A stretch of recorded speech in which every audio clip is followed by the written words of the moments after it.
Las Vegas has always been sold as the city where anyone could strike it rich. A place where you could show up with a couple of dollars, get swept up in the lights, and maybe walk away a legend. But here's the truth no one wants to say out loud. Today's Vegas doesn't care about the dreamers anymore. It only cares about the whales, the millionaires, the VIPs, the people dropping 5 figures a hand for everyone else. You're background noise, and if you think I'm exaggerating, stick around. I'm about to share 8 inside stories from people who lived at dealers, bartenders, servers, hosts, even housekeepers. Stories that show how the Strip has quietly shifted into a playground for the few, while the rest of us are just there to fill the frame. By the end, you might never look at Vegas the same way again. Story 1. The Sky Suite Mirage down on the casino floor. It's chaos, machines ringing, dice flying, tourists shouting over the music. But a few floors above, there's a world most people don't even know exists. I worked in one of those hidden sky suites, reserved only for the highest of high rollers. When a big player was on the way, it was like a military drill. The call would come.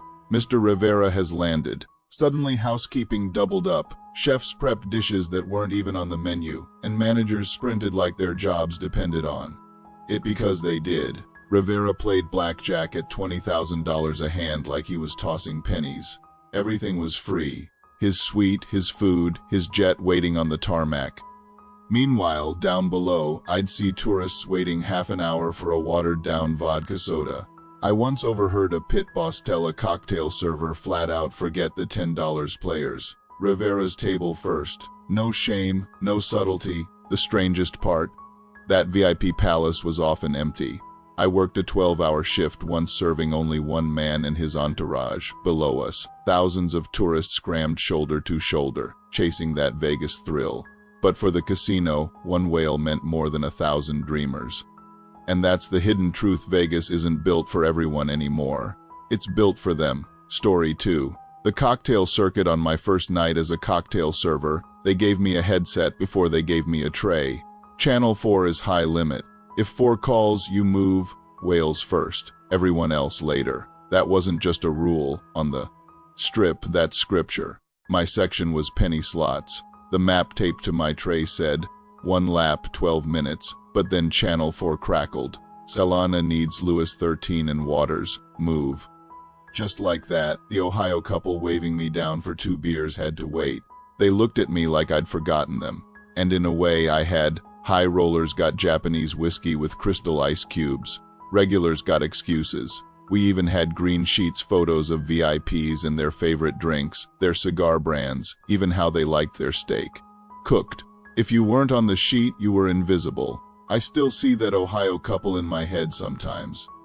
Their vouchers running low, their smiles fading while I sprinted champagne to a man who didn't even glance at me. Vegas trains you to move fast for the money and slow for everyone else.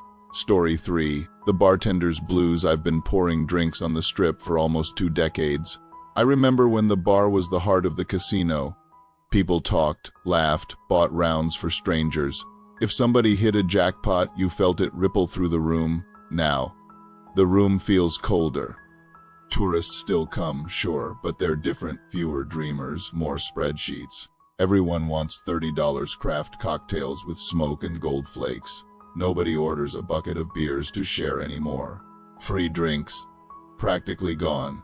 Your player card has to light up like a Christmas tree before anyone will hand you a complimentary cocktail, and even then it's bottom shelf. I've had to charge $28 for a margarita and watch people stare at me like I was robbing them. Honestly, it felt like I was. The energy is gone. Instead of strangers clinking glasses, I see executives tapping out exact 18% tips on a $70 tab. Vegas bars used to feel alive. Now they feel like upscale waiting rooms. Story 4. The dealer's chair. When I first dealt blackjack, it felt like hosting a party. Strangers became friends over a $10 table. People laughed, high-fived, celebrated every win together. Now, the minimums are brutal. $100 a hand is low limit on weekends. People aren't playing to have fun anymore, they're playing tense desperate. One guy lost $500 in less than 10 minutes and glared at me like I was stealing from him personally. The fun is gone, and the tips? practically dried up. Casual players used to toss me a red chip just for luck. Now, high rollers barely look at me unless they're furious. Entire pits sit empty most nights. Vegas didn't run out of cards, it ran out of people who could afford to play them. Story 5. The Housekeepers' Hallway. I have cleaned rooms on the Strip for 20 years. Back then, it was families, conventions, wedding parties. Busy hallways, laughter spilling under doors. Now, silence, entire floors sit locked, waiting for a millionaire who may or may not show. The rooms I clean now aren't rooms, they're palaces. Dining rooms, gyms, pianos, gorgeous but empty most of the week, and the guests who do use them. Demanding, distant, and often thankless. I'll never forget a couple who once left me chocolates and a handwritten thank you note for making their anniversary special. These days, the only thing left behind is trash.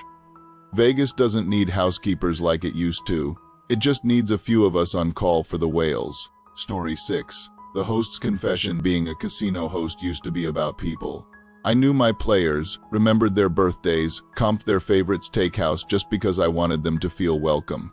Now I spend most of my day staring at spreadsheets, average daily theoretical, credit lines, win percentages.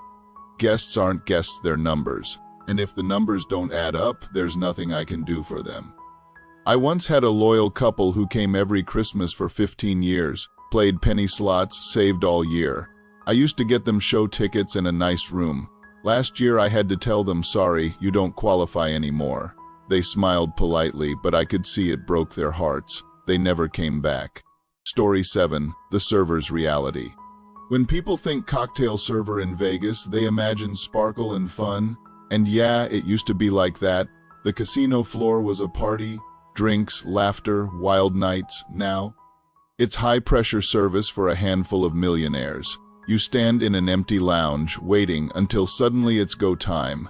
One mistake with a $150 champagne order, and you're done. The fun is gone. The generosity is gone. It's all transactions now. Sometimes on my break, I wander the regular floor just to feel that old energy. But even there, it's fading, higher minimums, slower service, quieter players. Vegas is saving its best for the whales. Everyone else gets the scraps. Story 8. The veteran's reflection. I've worked nearly every job on the Strip: dealer, pit boss, shift manager. I remember when Vegas was messy, chaotic, alive. It wasn't perfect, but it welcomed everyone. You didn't need a fortune to feel like somebody here. Now the city shines brighter than ever, but it feels empty. The laughter, the little moments, the stories that made this place special, they're slipping away. And yet I still believe in Vegas. This city has reinvented itself 100 times. Maybe one day it'll swing back. Maybe one day it'll open its doors wide again. Until then, the lights stay on, the dice keep rolling, and hope still walks through those casino doors. Because at the end of the day, even in this new Vegas, a chance is all you need. If these stories opened your eyes, hit that like button, subscribe for more insider truths, and tell me in the comments what's your Vegas story. Because the city may have changed, but the stories, they're what keep it alive.